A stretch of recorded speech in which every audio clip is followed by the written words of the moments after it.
Boing, boing, boing, wee. Hey guys, welcome to Story Lab. This week, we're talking about responsibility. While we take a look at this story within another story. Think we should stop monkeying around? Nah, we're having a humping good time. We really need to start the show now. On it.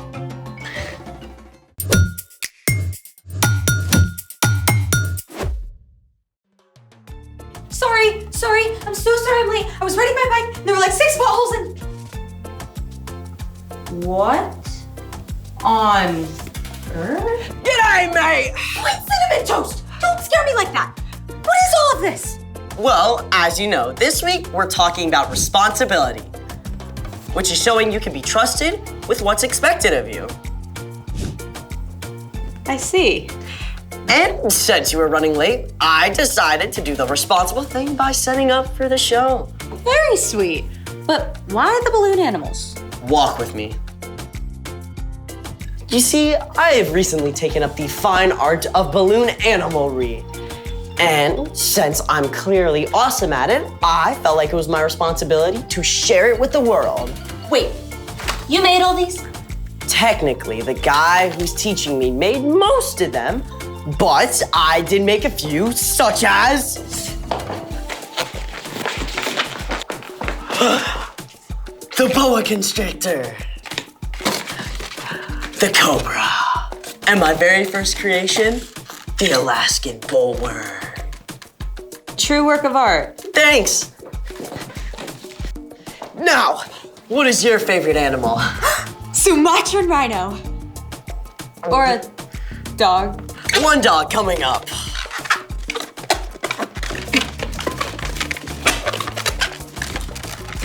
And voila!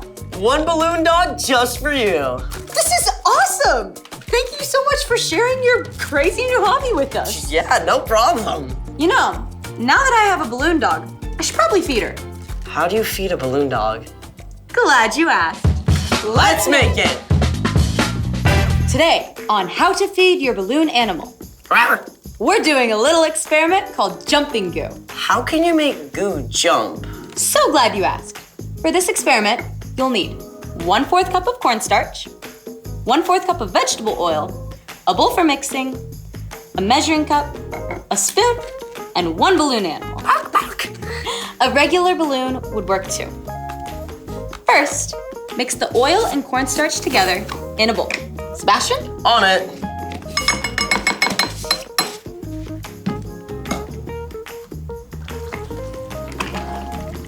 That's some down-home cooking right here.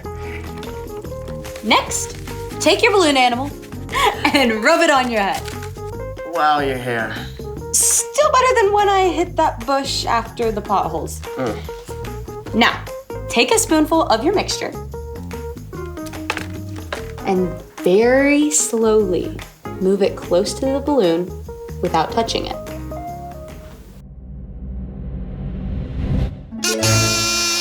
And voila!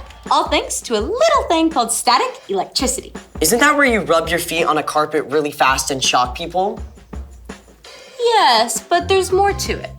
When you rub a balloon on your hair, negatively charged electrons from your hair rub onto the balloon. This gives the balloon a negative charge. But what about the jumping goo? Well, the cornstarch in the goo we made has a positive charge.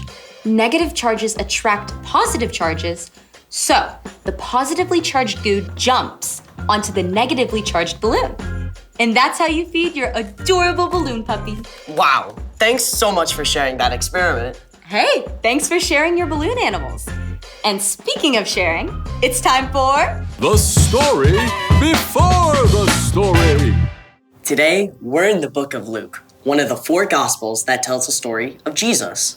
During his time on earth, Jesus traveled from town to town, teaching people about God. Often, he told parables to show people what God is like.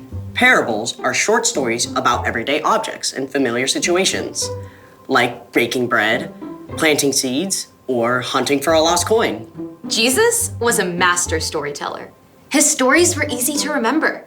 They made people think for themselves and make connections. And that's where our story begins. Take it away. Hey guys, I'm Padma. I hope you're ready because today's story is a storied story within another story. Don't worry, I'll help you keep track. One day, Jesus was speaking to a crowd of people, teaching them about God. Suddenly, a man called out from the crowd. Teacher, tell my brother to divide the family property with me. Friend, who made me a judge or umpire between you? Watch out. Be on your guard against wanting to have more and more things. Life is not made up of how much a person has. Now here's where Jesus did something brilliant. Instead of giving a quick answer, Jesus used a powerful word picture. It went something like this. Once there was a rich man whose land produced a very large crop. Sir, we're set to bring in a bumper crop this year. Wow, look at all this food. I'm going to make a fortune off this. Harvest the crop at once. We're working on that, but there's a problem. A problem? You don't have enough barn space to store all your grain. I was thinking, well, you could share. Share? But it's all mine. Well, yes, it is. I know. I'll tear down my barns and build bigger ones. Then I can store all the grain for myself. Oh. Yay me! Now I have plenty of grain stored away for years to come. I can take it easy, relax, eat, drink, and party all night long. But as the rich man was thinking these thoughts, God spoke to him. You foolish man. Tonight I will take your life away from you. Then who will get what you have prepared for yourself? No! This story, that's how it will be for whoever stores things away for themselves, but is not rich in the sight of God. It's okay to have nice things, but our stuff should never get in the way of loving God and loving people. Everything we have comes from God, and one of the best ways we can show God's love is by sharing what we've been given. The end. 2 stories for the price of 1. Good deal. Sometimes the best deal is to give instead of holding on to things yourself. So, what's our part in the story? Whether you have a little or a lot, it all belongs to God. We have the amazing job of using what we've been given to show God's love to others. Like sharing your cookies from lunch. Ooh, or letting someone use your hoodie when they're cold. It might even be saving part of your allowance or birthday money to buy food for people who need it. Yeah, there's this little food pantry box right by my library. Anyone who can give food puts it in the box, and then anyone who needs it can get it. That's awesome! And we can share a lot more than just our stuff.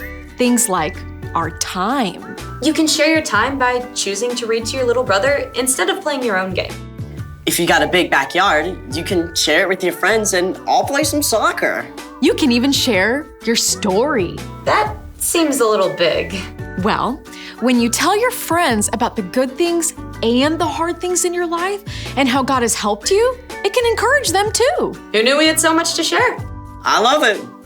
Thanks for sharing your time with me. See you next time. Bye.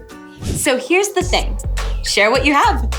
Your stuff, your time, even your story. Speaking of, want to share with me how to make an Alaskan bullworm? It would be my pleasure. Thanks for joining us in the Story Lab. See you next time. So I can do it like that. And I pull back. I don't know if I don't think I get it.